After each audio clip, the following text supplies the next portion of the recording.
Démarrons ce rendez-vous de l'actualité internationale au sud du Sénégal, plus précisément en Gambie. Ancien membre des Junglers, connu comme un escadron de la mort, mis en place par le président Yaya Jammeh, le lieutenant-colonel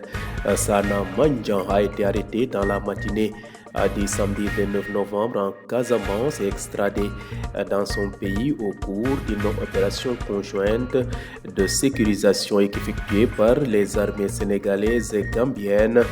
L'information de cette arrestation a été donnée par le ministre de la Communication du gouvernement gambien, Lamine Diaby, qui a salué la coopération constante et la solidarité des autorités sénégalaises dans les dossiers relevant de la sécurité régionale et de la justice, a rappelé que cette interpellation de Sana Manjan intervient à la suite du mandat d'arrêt international émis à son encontre en février 2025 par le tribunal de première instance de Banjul, conformément aux conclusions et recommandations des travaux de la commission Vérité, Réconciliation et Réparation. Restons toujours au sud du Sénégal, en Guinée-Bissau, moins de 7 jours après la prise de pouvoir par les militaires et la suspension de l'ensemble du processus électoral. La Commission électorale nationale a pour la première fois convoqué la presse hier mardi 2 décembre. Il est impossible de publier les résultats de la présidentielle et des législatives, affirme la Commission électorale CENI, car les procès-verbaux des résultats dans les régions ont été confisqués par l'armée. Les procès-verbaux de la capitale Bissau, tout comme les téléphones et ordinateurs de l'instance chargée d'organiser les élections, ont été aussi confisqués par les militaires le jour du coup de force. Le processus électoral perturbé à l'une de ces étapes clés ne peut être repris ni achevé, affirme la Commission électorale dans cette première prise de parole publique depuis le coup d'État. C'est aussi ce qu'elle dit avoir expliqué à la délégation de la Communauté économique des États de l'Afrique de l'Ouest. Bouclons ce rapide survol de l'actualité internationale dans les Caraïbes. En Haïti, les autorités de transition ont annoncé hier mardi 2 décembre l'organisation d'élections législatives et présidentielles cet été dans un pays englué dans une profonde crise politique et ravagé par la violence des gangs qui contrôlent presque totalement la capitale Port-au-Prince. Le pauvre pays des Amériques, Haïti n'a pas organisé d'élections en 9 ans et se trouve sans président depuis l'assassinat de Jovenel Moïse en juillet 2021. Il est actuellement dirigé par des autorités de transition qui ont eu du mal à s'accorder sur divers sujets, dont le calendrier électoral. xibaaru bitim réew ñu daal di ko tàmbalee nag fi nga xam ne moom mooy bëcc saalumu Sénégal ca Gambie ki nga xam ne nag bokkoon na ci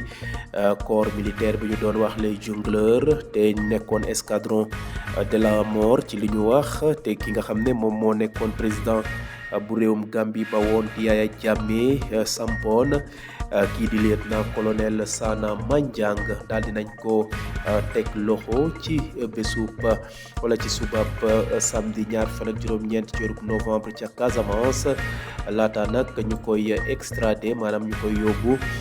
ca fa nga xam ne moom mooy réewam di Gambie. wax nañ ne nag jàpp boobi ab opération conjointe yi nga xam ne armée sénégalaise ak armée gambienne ñoo def ni ni mel ba mu jantel ba ñu daal di ko teg loxo. ginnaaw bu ñu defee ni ni mel nag xibaar boobee ki nga xam ne nag mooy ministre bi yore wàllu communication bu gouvernement bu Gambie di Lamine Diaby moo xamle ni ni mel daal di rafetlu nag dëggoo bi nga xam ne armée sénégalaise wala autorité sénégalaise yi ak autorité gambienne yi déggoo nañ ko ci li nga xam ne moo jëm ci dossier boobee te mu yitteel lool kaaraange région bi ak li jëm ci wàllu yoon. ñu fàttale nag interpellation wala jàpp bi ñu jàpp ki nga xam ne mooy lieutenant colonel Sana Manjan mu ngi amee nag ginnaaw bu waa Gambie nag fësalee ab mandat d'arrêt international